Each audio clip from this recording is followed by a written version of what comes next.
那么当我们在这个生活当中啊，由于气候的变化、季节的变更，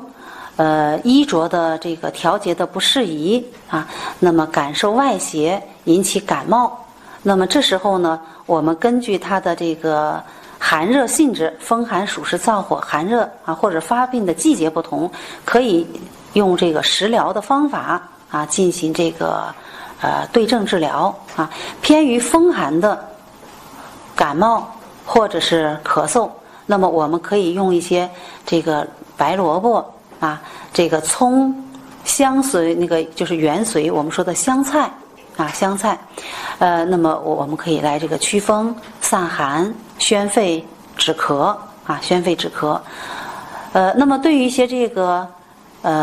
燥邪所引起的咳嗽啊，那么我们可以用这个川贝母、枇杷啊、梨、冰糖啊，我们这个煎煮或者是这个炖煮啊，这个服用啊，炖煮服用啊。如果对于热性咳嗽啊，比如说风热引起的咳嗽啊，那么我们可以用一些这个药膳啊，比如说用银花、这个桑叶啊煮粥啊，来这个清热解表、宣肺啊，清热解表、宣肺啊。